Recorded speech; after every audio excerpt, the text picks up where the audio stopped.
Hello everyone. हमने अपना second chapter start किया हुआ था, that is physical properties and molecular structure, जिसमें हमने with the help of physical properties कैसे किसी कंपाउंड का मॉलिक्यूलर स्ट्रक्चर निकाल सकते हैं, हम उससे स्टडी कर रहे थे। डिफरेंट फिजिकल प्रॉपर्टीज को हमें इसमें पढ़ना था, जिसमें हम फर्स्ट प्रॉपर्टी ऑप्टिकल एक्टिविटी कर चुके हैं, जिसमें हमने पूरी ऑप्टिकल एक्टिविटी को स्टडी किया कि क्या होती है, उससे रिलेटेड टर्म्स, उसे कैसे फाइंड आउट करना है, मतलब क्या ऑपरेटर्स है, अरेंजमेंट उसकी पढ़ी। फिर हम उसकी हेल्प से किस तरह से ऑप्टिकल एक्टिविटी की हेल्प से किसी भी कंपाउंड का मॉलिक्यूलर स्ट्रक्चर, इसकी कॉन्स्टिट्यूशन निकाल सकते हैं, हमने इसे स्टडी किया और उसके न्यूमेरिकल्स किए। देन हमने अपनी second property dipole moment start की थी, जिसमें हम बेसिक टर्म्स पढ़ चुके थे, polar non polar compound, dipole moment किसके बराबर होता है, म्यू की वैल्यू क्यू इंटू डी, ये हमने पढ़ लिया था। ठीक है, ये वेक्टर क्वांटिटी है, किस तरह से डायटोमिक के लिए और पॉलीएटॉमिक मॉलिक्यूल्स के लिए हम डाइपोल मोमेंट निकालेंगे, हमने ये स्टडी किया था और ग्रुप डाइपोल मोमेंट्स के बारे में पढ़ा था। ठीक है, अब इसी डाइपोल मोमेंट को आगे हम प्रोसीड करते हैं। हमारा जो नेक्स्ट टॉपिक है वो है इलेक्ट्रिकल पोलराइजेशन ऑफ मॉलिक्यूल।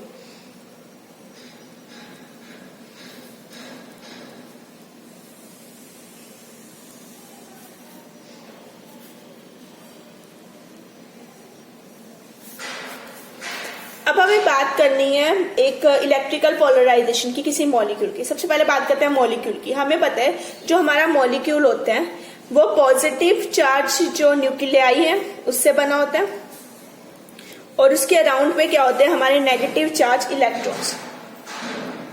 सब में ऐसा ही होता है, सेंटर में एक न्यूक्लियाई होता है जिसके ऊपर क्या होता है पॉजिटिव चार्ज, और उसके अराउंड होता है एक इलेक्ट्रॉन क्लाउड। इलेक्ट्रॉन है तो नेगेटिव चार्ज हो गया। ठीक है, तो मैं कुछ ऐसे रिप्रेजेंट कर सकती हूँ, ये पॉजिटिव चार्ज न्यूक्लियाई और इसके अराउंड जो हमारा पूरा सरफेस है वो हमारा इलेक्ट्रॉन का नेगेटिव चार्ज है, इस तरह से। ठीक है, तो ये सेंटर पॉजिटिव हो गया और ये जो क्लाउड है ये नेगेटिव चार्ज है, नेगेटिव चार्ज इलेक्ट्रॉन क्लाउड।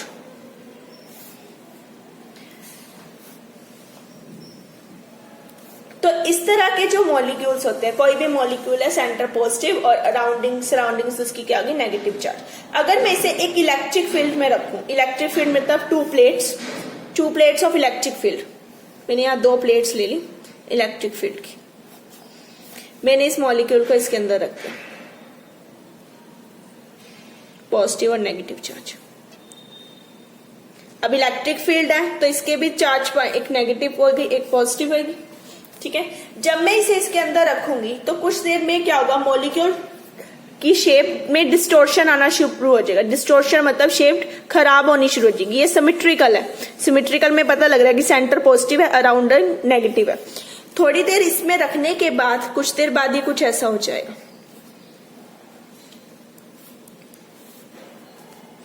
जो पॉजिटिव चार्ज है वो इधर की तरफ मूव करेगा और जो नेगेटिव चार्ज न्यूक्लियाई है वो इधर की तरफ, क्लाउड है ना, वो इधर की तरफ मूव करना शुरू होगा।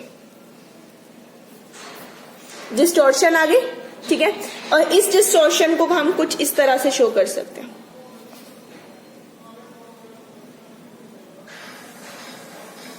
मैंने उल्टा कर दिया, ये पॉजिटिव इधर मूव करेगा, सॉरी। ठीक है, पॉजिटिव अपोजिट पोल की तरफ मूव करना शुरू होगा। ये पॉजिटिव आ गया, ये आ गया नेगेटिव।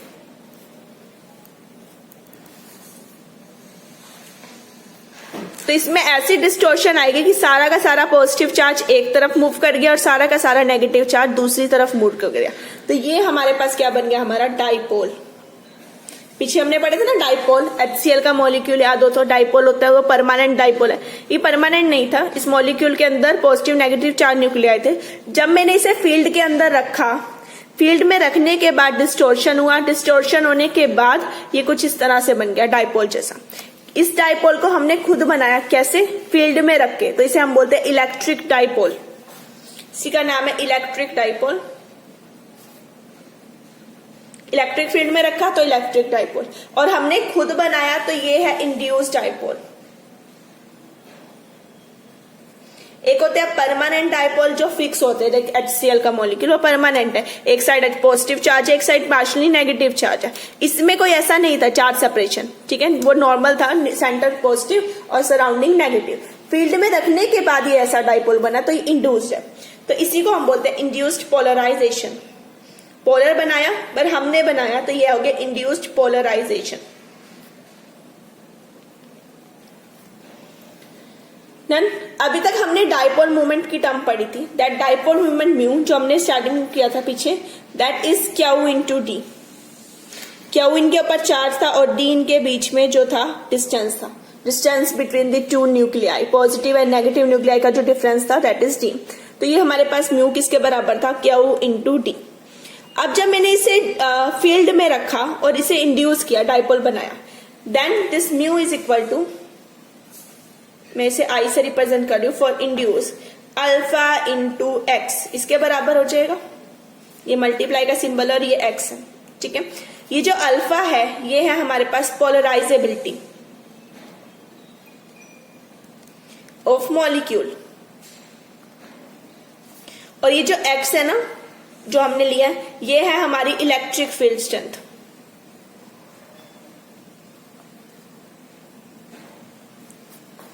अभी तक ये हमने पढ़ा था कि जो म्यू है वो हमारा क्यू इंटू डी है, यहां से डाइपोल बन गया ना, इंड्यूस हुआ तो ये क्यू इंटू डी तो होगा ही, बट ये म्यू क्योंकि हमने खुद बनाया है डाइपोल, तो इसकी डाइपोल मोमेंट हम खुद निकाल भी सकते हैं। वो कैसे, डिपेंड करेगी दो फैक्टर्स पे, एक अल्फा और दूसरा एक्स। एक्स तो मैंने कितनी स्ट्रॉन्ग इसके अराउंड फील्ड लगाई है उसके ऊपर, इलेक्ट्रिक फील्ड की स्ट्रेंथ, जितनी स्ट्रॉन्ग ये फील्ड होगी उतनी जल्दी हमारा डाइपोल बनेगा, उतनी ज्यादा उसकी डाइपोल मूवमेंट आएगी। दूसरा alpha, alpha is the polarisability of molecule, molecule कितना पोलराइज होना चाहता है, ठीक है। अब एक एग्जांपल लेते हैं, जैसे क्लास है, क्लास में एक टीचर पढ़ा रहा है, ठीक है, टीचर अपनी तरफ से सबको सिमिलर पढ़ाता है, ठीक है, that is x. Field strength teacher ने जो लगाई वो तो सेम है ना सबके लिए, बट कोई तो टॉप कर जाता है, कोई फेल हो जाता है। रीजन, हर किसी की अपनी अपनी पोलराइजेबिलिटी है, हर किसी के अपने सीखने की क्षमता है, कोई अच्छे से जल्दी सीख लेता है, कोई लेट सीखता है, ठीक है, उसी के अकॉर्डिंग उनका मार्क्स डिफरेंस आता है। कोई बहुत अच्छा सीख लेते हैं उसी टीचर के पढ़ाने से, कोई बिल्कुल नहीं सीख पाता तो इसी की वजह से मार्क्स डिफरेंस आया, कोई टॉपर बन गया और कोई फेल हो गया, दैट इज पोलराइजेबिलिटी। मॉलिक्यूल खुद कितना पोलराइज होता है, मॉलिक्यूल खुद कितना सीखना चाहता है, ठीक है, जैसे स्टूडेंट कितना सीखना चाहता है, तभी तो टीचर का सिखाया यूज होगा ना। वही चीज है कि अगर मॉलिक्यूल खुद पोलराइज होना चाहेगा तभी फील्ड स्ट्रेंथ यूज होगी, दोनों का प्रोडक्ट है। फील्ड स्ट्रेंथ खाली लगाने से कोई फायदा नहीं जब तक मॉलिक्यूल खुद पोलराइज ना हो। जितनी उसकी पोलराइजिंग पावर ज्यादा होगी, जितना वो इजिली पोलराइज हो जाएगा, उतनी उसकी डाइपोल मोमेंट की वैल्यू क्या आएगी, ज्यादा आएगी, ठीक है। इसी चीज को हम आगे निकालेंगे क्लासियस-मोस्टी इक्वेशन में।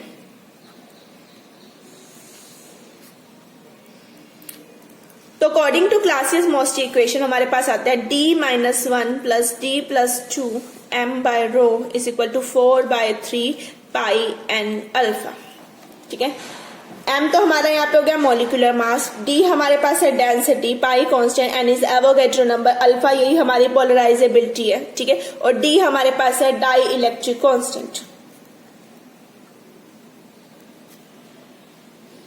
इसे अभी हम फाइंड आउट करेंगे कि क्या है हमारे पास, ये जो हमने d निकालना है, ठीक है, डाई इलेक्ट्रिक कांस्टेंट वाली जो टर्म है, यानी इस क्लासियस-मोस्टी इक्वेशन को अभी हम फाइंड आउट करेंगे। ये हमारी बताती है हमें पोलराइजेबिलिटी के बारे में, कितना मॉलिक्यूल पोलराइज होना चाहता है। तो अब बात करते हैं हम अपनी क्लासियस-मोस्टी इक्वेशन।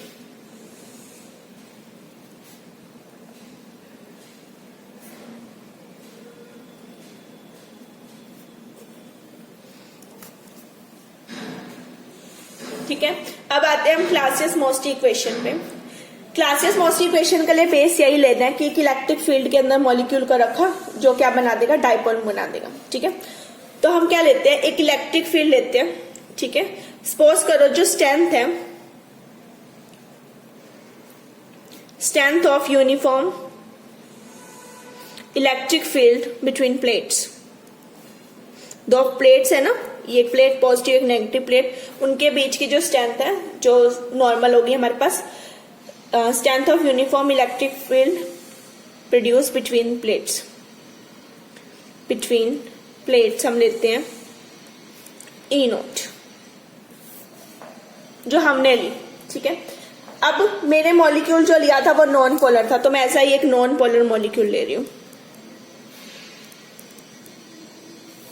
अब मैं इस नॉन पोलर मॉलिक्यूल को जब फील्ड में रखूंगी, अब वो तो पोलर नहीं है ना, अगर वो पोलर होता तो फील्ड स्ट्रेंथ को वो पॉजिटिव बनाता और इंक्रीज करता, बट क्योंकि फील्ड स्ट्रेंथ के अंदर हमने एक नॉन पोलर मॉलिक्यूल रख दिया, वो फील्ड स्ट्रेंथ को क्या कर देगा, थोड़ा सा रिड्यूस कर देगा, ठीक है। That reduced electric field is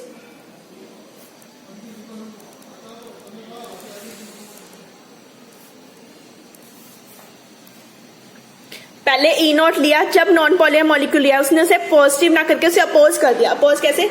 अगर वो खुद पोलर होता, ठीक है, जब मैं इसे फील्ड में रखती तो वो उसको पॉजिटिव वे में उसी वैल्यू में प्लस होता जाता तो ये वैल्यू इंक्रीज होती।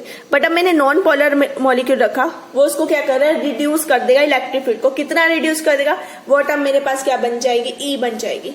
ठीक है, अब यहां से हम निकालते हैं dielectric constant, that is D. D is dielectric constant, that is E naught by E. Field strength है जो हमारी पहले थी और जो बाद में रिड्यूस हो गई। ठीक है, इसी चीज को मैं कैसे डाइलेक्ट्स बना सकती हूँ? जो हमारे पास जो डाइपोल बने उन्हें हम डाइलेक्ट्स बोलते हैं। अब नॉन पोलर मॉलिक्यूल्स रखें, ठीक है, तो वो कुछ इस तरह से डाइपोल बना देंगे।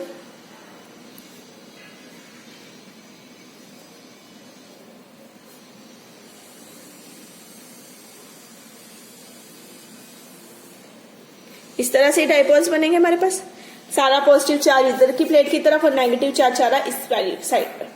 ठीक है, तो इस तरह से जो हमारे पास बने इन्हें हम बोलते हैं डाई इलेक्ट्रिक्स। ये हमारे डाई इलेक्ट्रिक्स है। ठीक है, तो D is dielectric constant which is equal to E naught by E. Done. अगर हम इसी को स्टडी करें तो जो इलेक्ट्रोस्टैटिक्स है, तो हम फ्रॉम इलेक्ट्रोस्टैटिक्स ई कैसे लिख सकते हैं? ये आपको याद रखना होगा कि ये कैसे आता है। E naught is equal to this, E naught is equal to कितना रिड्यूस हुआ, ई प्लस 4 पाई आई। इतना क्या हो गया, रिड्यूस हो गया। ये 4 पाई आई को भी आगे हम पढ़ेंगे ये होता क्या टर्म। ठीक है, एक्चुअल में जो 4 पाई आई की वैल्यू होती है ये होती है हमारी charge induce on the surface of dielectrics. ये जो डाइलेक्ट्रिक्स बने इनके सरफेस के ऊपर कुछ चार्ज तो इंड्यूस हुआ होगा ना, जो भी यहां से इसमें आया होगा तो कुछ ना कुछ वेस्टेज हुई होगी ना इसे इस फॉर्म में लाने पे। अगर ये पहले से इस तरह से होता, पॉजिटिव नेगेटिव डाइपोल अलग अलग होते, तो हमें और मेहनत नहीं करनी पड़ी, पर इसे इस फॉर्म में लाने में थोड़ी सी एनर्जी वेस्ट हुई, उसे हम बोलते हैं 4 पाई आई। ठीक है, वो होता है हमारा charge induced on the surface of dielectric in contact of plates. जब इन डाइलेक्ट्रिक्स को इन प्लेट्स में रखा गया तो उनके सरफेस पे कितना चार्ज हुआ वो तो हमारे किसी काम का नहीं ना, उस चार्ज ने तो हमें यूज नहीं हुआ, हमें तो इस डाइपोल के डाइपोल मूवमेंट से मतलब है ना, तो इतनी वैल्यू हमारी रिड्यूस होगी। तो ये आ गया ई प्लस 4 पाई आई के बराबर। डन। अब आई जो है वो आई क्या होता है? आई है हमारे पास इंड्यूस्ड डाइपोल मूवमेंट पर यूनिट वॉल्यूम। ये ध्यान रखना है, ये सबका है। तो मैं इस आई को ऐसे लिख सकती हूं, म्यू आई इंटू एन। ये तो एक मॉलिक्यूल का है, सिंगल मॉलिक्यूल का, और ये नंबर ऑफ मॉलिक्यूल्स मैं 2 ले रही हूं, 3 ले रही हूं, उनकी वजह से आई ना इंड्यूस की इंटेंसिटी। ठीक है, कितनी आई? तो एन है नंबर ऑफ मॉलिक्यूल्स मैंने कितने लिए, और ये मेरे पास टर्म क्या आ गई हमारी, I is induced dipole moment.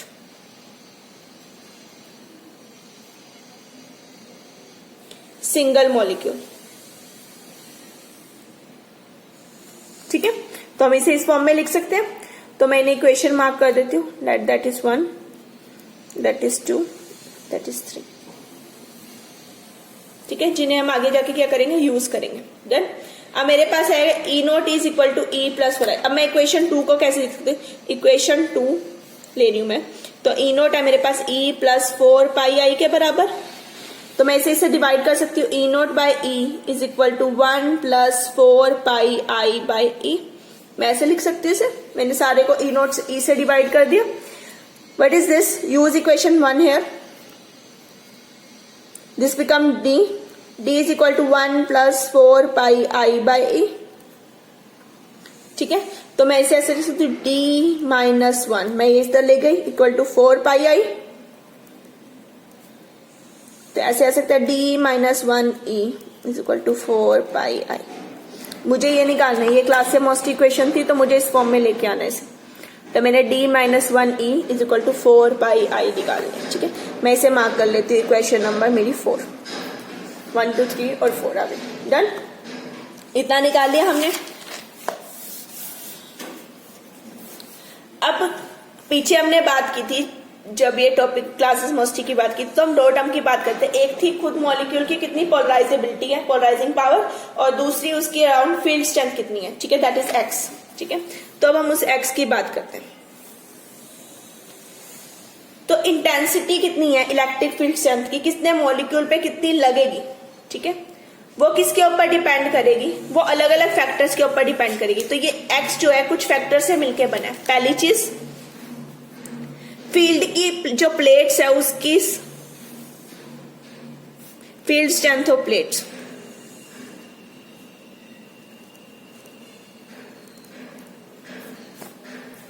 Molecule के ऊपर कितनी पावर लगेगी एक्स, वो डिपेंड करेगी फील्ड जो हमने प्लेट्स लगाई है वो कितनी स्ट्रॉन्ग पावर की है, वो पावर हमने कितनी ली थी, ई नॉट, एक फैक्टर।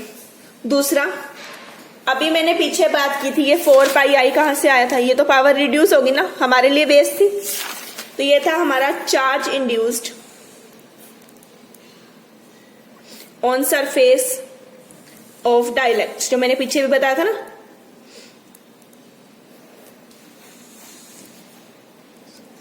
जो डाइलेक्ट्रिक्स बने हैं उनके सरफेस पे जो चार्ज है वो तो मेरे लिए वेस्ट है, वहां कितना था 4 पाई आई, टोटल में तो वेस्ट है तो इसलिए यहाँ पे लिख लिया नेगेटिव ले लिया, ठीक है। इसमें से ये चीज क्या हो जाएगी, माइनस हो जाएगी, दैट इज ई, जिसे हमने ई लिया हुआ है, ठीक है। एक और टर्म आती है charge induced on surface of spherical cavity. ये तो डाइलेक्ट्रिक के सरफेस के ऊपर जो चार्ज है वो वेस्ट हुआ ना, पर वो स्फेरिकल कैविटी भी तो बन गई ना, स्फेरिकल कैविटी जो है उसका भी तो चार्ज होगा, उसकी जो वैल्यू होती है 4/3 पाई आई, इसके बराबर आ जाएगी। क्योंकि ये एड अप हुआ तो यहाँ पे प्लस आ गया, ये हमारे लिए वेस्ट था इसलिए हम इसे क्या ले लिया, माइनस ले लिया। तो इस सब से मैं एक्स को लिख सकती हूँ, तो मेरा जो एक्स होगा वो किसके बराबर होगा, E naught minus 4 pi I plus 4/3 pi I, इसके बराबर आ जाएगा। इतना मैंने लिख लिया। पीछे हम यहाँ पे इक्वेशन 4 तक मार्क कर चुके हैं लास्ट में, अब मैं इसे इक्वेशन नंबर 5 मार्क कर रही हूँ। डन। अब यहाँ पे यूज करो ये वाली equation, equation number 2, E not की वैल्यू, यूज इक्वेशन 2 हियर, ठीक है। 2 क्या है, ई नॉट की वैल्यू पुट कर दो यहाँ पे, ई नॉट की वैल्यू क्या, ई प्लस 4 पाई आई, बाकी टर्म्स को मैंने एज सच रखा है, देखो ना, ई की वैल्यू रखी थी ई प्लस 4 पाई आई, मैंने उसे पुट कर दिया, रेस्ट टर्म एज सच आ गई। अब देखो ये पॉजिटिव ये नेगेटिव कैंसिल आउट हो जाएगा, तो मेरा एक्स किसके बराबर आ जाएगा, ई प्लस 4/3 पाई आई के बराबर। Mark it as equation number 6। Done, इतना आ गया मेरे पास। अब देखो, अब यूज करो इक्वेशन नंबर 4 जिसमें हमने 4 पाई आई की वैल्यू निकाली थी, ठीक है। यूज इक्वेशन 4 हियर,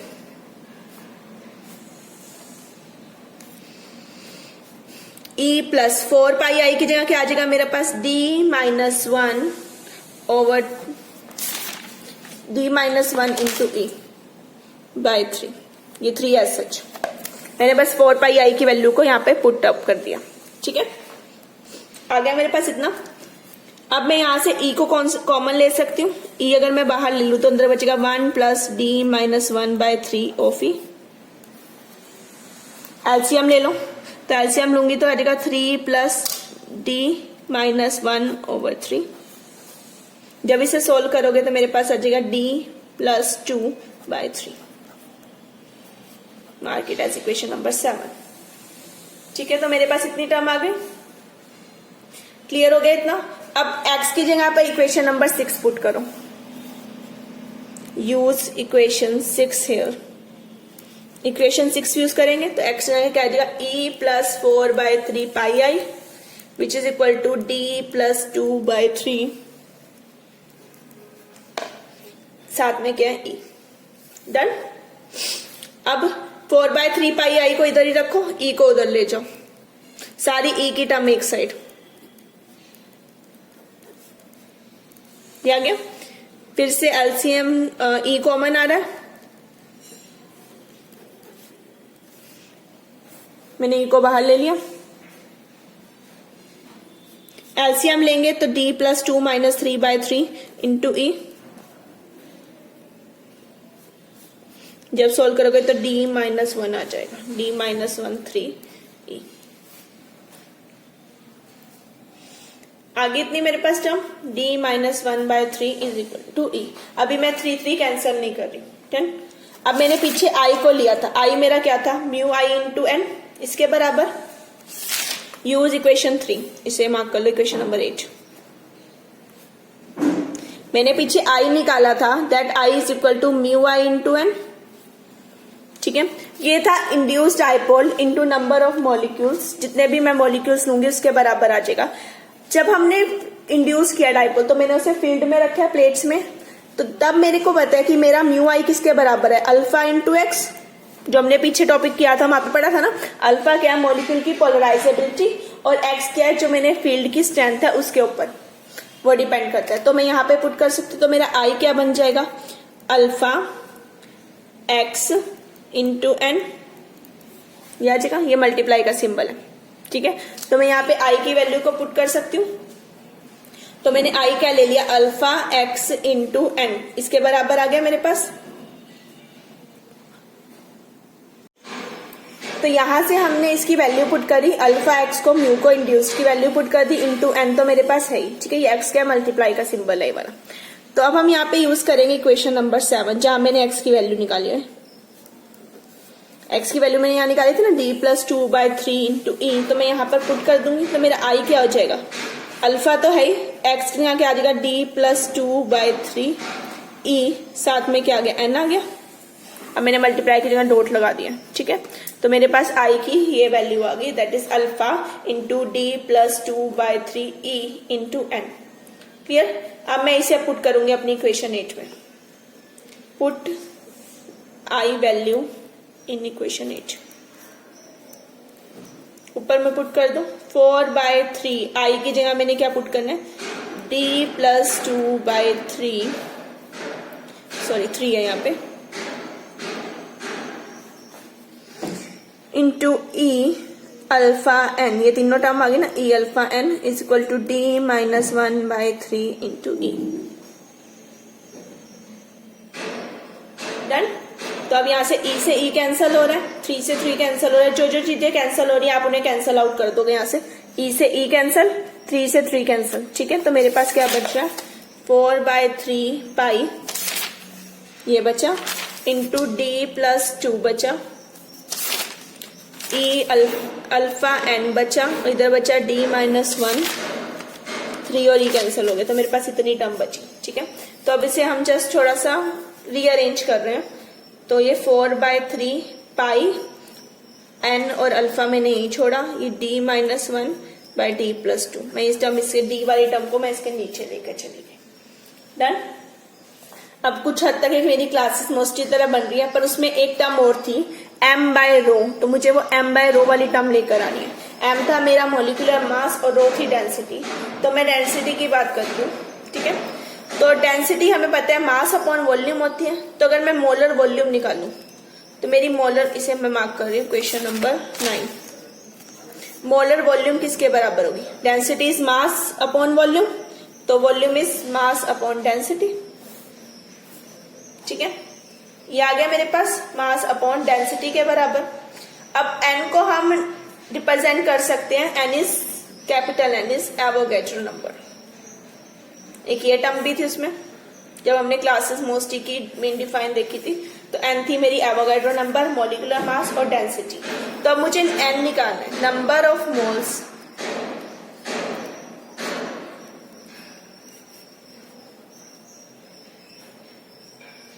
पर यूनिट वॉल्यूम, मुझे ये फाइंड आउट करना है। Number of molecules per unit volume, that is n, that become n is equal to m upon m by rho, इसके बराबर आ जाएगा। तो इसे मैं n रो बाय m लिख सकती हूँ। n की वैल्यू मैं इक्वेशन 9 में पुट कर दूं, पुट दिस इन इक्वेशन 9, रहेगा 4/3 पाई, n की जगह मेरा n रो अपॉन m आ गया इंटू अल्फा,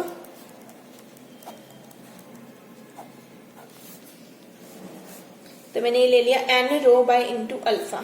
तो मैं इसे लिख सकती हूँ d-1/d+2, मैंने ये टर्म पहले लिख दिया, m इधर चला जाएगा, रो भी इधर चला जाएगा, which is equal to 4/3 pi n into alpha.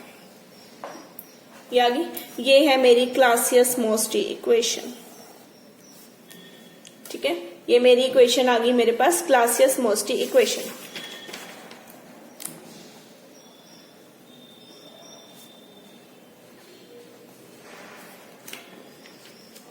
जिसे हम आगे क्या करेंगे, आगे स्टडी करेंगे हमारी पोलराइजेबिलिटी निकालने के लिए। ठीक है, अब बात करते हैं इस इक्वेशन की इस साइड की। इस साइड पे देखो, यानी राइट हैंड साइड की बात करूं तो मेरा 4 कांस्टेंट है, 3 कांस्टेंट है, पाई कांस्टेंट है, N is Avogadro number. Alpha क्या है, अल्फा क्या है, पोलराइजेबिलिटी एक मॉलिक्यूल की, वो अल्फा भी क्या होगी, कांस्टेंट हो जाएगी। क्यों, सारे मॉलिक्यूल एक जैसे रखे ना, उनकी पोलराइज होने की जो पावर होगी वो तो क्या होगी, कांस्टेंट। तो अगर अल्फा भी कांस्टेंट है तो सारी टर्म क्या होगी, कांस्टेंट। तो ये सारी टर्म कांस्टेंट होगी, तो मैं इसे एक नई टर्म से रिप्लेस कर रही हूं। That term is P I और पी डी। अब क्योंकि सारी टर्म कांस्टेंट है तो ये टेम्परेचर पे भी इंडिपेंडेंट होगी। अब ये सिर्फ किसके ऊपर डिपेंड करेंगे, कैसा मॉलिक्यूल है। ठीक है, अगर मेरा मॉलिक्यूल हाई पोलराइजिंग पावर है, सारे मॉलिक्यूल तो सेम है ना, सिर्फ मॉलिक्यूल के ऊपर डिपेंड कर गई, कैसा उसका नेचर है, तो इसे हम बोलते हैं मोलर पोलराइजेशन, जिसे हमने रिप्रेजेंट करते हैं पी से। P is molar polarization. अब ये पूरा हमने कैसे निकाला, क्योंकि हमने फील्ड में रख के मॉलिक्यूल को उसके अराउंड जो उसमें डाइपोल को क्या किया, इंड्यूस किया। तो ये इंड्यूस डाइपोल है, तो इसे मैंने आई से, और क्योंकि शेप खराब हो गई, शेप डिस्टोर्ट हो गई, तो इसे डिस्टोर्शन से लेते हैं। ठीक है, तो आप इसे इंड्यूस्ड पोलराइजेशन भी बोल सकते हैं और डिस्टोर्शन पोलराइजेशन भी बोल सकते हैं। तो पी आई बोलो मतलब इंड्यूस्ड पोलराइजेशन बोल लो, या पी डी बोलो यानी कि डिस्टोर्शन पोलराइजेशन, एक ही टर्म है। ठीक है, तो अगर मुझे इंड्यूस्ड पोलराइजेशन या डिस्टोर्शन पोलराइजेशन को डिफाइन करना है तो कैसे होगा, induced polarization is defined as amount of polarization produced when 1 mole of substance is placed between the electric field strength.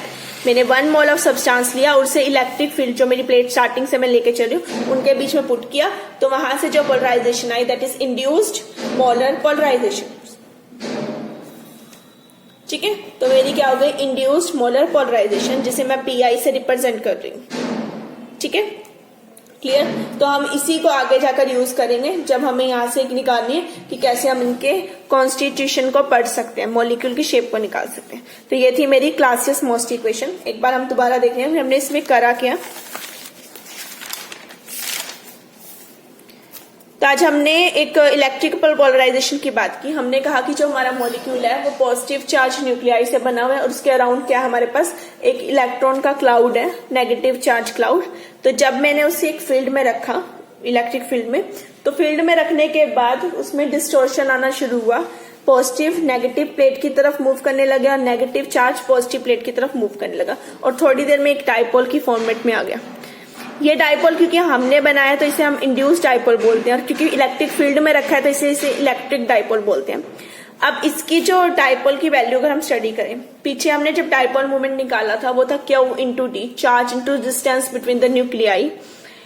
अब क्योंकि ये इंड्यूस किया है तो ये डिपेंड करेगा अल्फा इंटू एक्स। एक्स क्या है, इलेक्ट्रिक फील्ड स्ट्रेंथ, मॉलिक्यूल पे कितनी लगी, इसकी स्ट्रेंथ की बात नहीं करी, मॉलिक्यूल पे कितनी फील्ड स्ट्रेंथ लगी उसकी बात ऑन मॉलिक्यूल यहाँ पे कर सकते हैं। और जो अल्फा है वो है हमारी पोलराइजेबिलिटी, मॉलिक्यूल की पोलराइजेबिलिटी कितनी है, कितना वो खुद पोलराइज होना चाहता है। इसे हम लेते हैं in terms of Clausius Mossotti equation. ये है d माइनस 1/d plus 2m by rho is equal to 4/3 pi N alpha. ये क्लासियस-मोस्टी इक्वेशन। फिर हमने इसका डेरिवेशन किया कि हम इसे कैसे निकालेंगे। इसके लिए हमने क्या लिया, एक नॉन पोलर मॉलिक्यूल को एक दो प्लेट्स के बीच में रखा, तो उन प्लेट्स की जो स्ट्रेंथ थी वो ई नोट ले ली। अब कुछ देर बाद उनकी स्ट्रेंथ क्या होगी, रिड्यूस होगी प्लेट की, बिकॉज मॉलिक्यूल नॉन पोलर है, वो उसे अपोज करेगा, वो पोलर नहीं बनना चाहता अभी, वो अपोज करेगा, तो कहीं ना कहीं फील्ड स्ट्रेंथ कम हुई। वो फील्ड स्ट्रेंथ कितनी कम हुई, दैट इज 4πi। ठीक है, वो 4πi वैल्यू मेरे पास क्या होगी, कम। तो डाइलेक्ट्रिक कांस्टेंट होता है रेशियो बिटवीन ई नोट, कितनी पहले थी और कितनी हमारी रिड्यूस होने के बाद आई, उस टर्म को दोनों का रेशियो ले लिया। ई नोट मेरे पास क्या, ई प्लस 4i ये ले लिया। आई क्या है मेरे पास, ये जो मैंने आई टर्म ली है वो है इंड्यूस्ड डाइपोल मूवमेंट पर यूनिट वॉल्यूम। मतलब कितना एक मॉलिक्यूल का है इनटू नंबर ऑफ मॉलिक्यूल्स मैंने कितने लिए। मैंने ई नॉट की वैल्यू को लिया, डिवाइड कर दिया ई से, तो ये डी टर्म बन गई। थोड़ा सा रीअरेंज किया तो मेरे पास आया D minus one E is equal to 4πi। अब जो मेरी फील्ड स्ट्रेंथ है एक्स, जो मॉलिक्यूल पे लगनी है, वो डिपेंड किस पे करेगी, टोटल प्लेट्स की स्ट्रेंथ कितनी है उसके ऊपर, कितना वेस्ट हो गया। जो हमने बात की ना 4πi, तो मेरा रिड्यूस टर्म है तो वो माइनस में चलेगी, और स्फेरिकल कैविटी के ऊपर कितना चार्ज आया, दैट इज 4/3πi। तीनों को प्लस कर दिया, मेरे पास एक्स आ गया। मैंने ई नोट की वैल्यू को पुट किया, 4π कैंसिल, एक्स की वैल्यू आ गई, इस टर्म में ले लिया। फिर मैंने यहाँ पर 4πi जो पीछे निकाला उसकी वैल्यू पुट की, डी माइनस वन ई, रीअरेंज किया, एक्स की वैल्यू आ गई। देन मैंने यहाँ एक्स को इन टर्म्स ऑफ ई पुट किया जो पीछे मैंने निकाला है। फिर से मैंने इसे रीअरेंज किया, मेरे पास ये टर्म आई। फिर मैंने आई को स्टडी किया, आई मैंने पीछे निकाला है, mu I into N, number of molecules. अब म्यू आई क्या है, इंड्यूस वाला, that is alpha into X, तो मैंने अल्फा इंटू एक्स रख दिया। एक्स की वैल्यू मैंने पीछे निकाल लिया, वो यहाँ पर पुट करी, इसे इस इक्वेशन में आई की वैल्यू को पुट किया, फिर से रीअरेंज किया। रीअरेंज करके हम यहाँ तक आ गए, ठीक है। अब मुझे, क्योंकि क्लासेस मोस्टली इक्वेशन में 3 और टर्म थी, M molecular mass, rho density and N is Avogadro number, तो मुझे उस टर्म में लेके आना है। तो डेंसिटी होती है मास अपॉन वॉल्यूम, तो मैंने मोलर वॉल्यूम ले ली M upon rho. In terms of Avogadro number ले लिया एन। तो नंबर ऑफ मॉलिक्यूल्स मुझे निकालने हैं, तो एन बाय एन आ जाएगा, तो वो एन की टर्म्स में हमने ले लिया, इसे इस इक्वेशन में पुट किया। पुट करने के बाद जस्ट रीअरेंज किया, तो मेरे पास क्या आ गई, क्लासेस मोस्टली इक्वेशन। अब इस टर्म की इस साइड पे अगर मैं एक पर्टिकुलर मॉलिक्यूल को चुन रही हूँ, नॉन पोलर को, उसकी पोलराइजेबिलिटी भी फिक्स है, सारे मॉलिक्यूल एक जैसे, नंबर ऑफ मोल्स, एन के एवोगैड्रो नंबर वो भी फिक्स है, 4/3πi ये भी फिक्स है, तो ये सारी टर्म कांस्टेंट होगी। तो इसे मैंने पी आई या पी डी से रिप्रेजेंट किया। What is P? P is molar polarization, I is induced and D is distortion. Because जब वो इंड्यूस हुआ तो उसकी शेप क्या होगी, डिस्टोर्टेड हो गई, खराब हो गई, तो इसे हम बोलते हैं डिस्टोर्शन पोलराइजेशन। तो ये आगे मेरी क्लासेस मोस्ट इक्वेशन, जिसे हम इस टर्म में भी यूज करेंगे। अब हम आगे इसकी हेल्प से अपने मॉलिक्यूल की कॉन्स्टिट्यूशन को स्टडी करेंगे, ठीक। तो ये था हमारा डाइपोल मोमेंट की important topic, that is Clausius most equation और उसका पूरा डेरिवेशन, जिसके रिजल्ट को हम आगे अपने नेक्स्ट टॉपिक्स में यूज करेंगे। Okay, thank you everyone.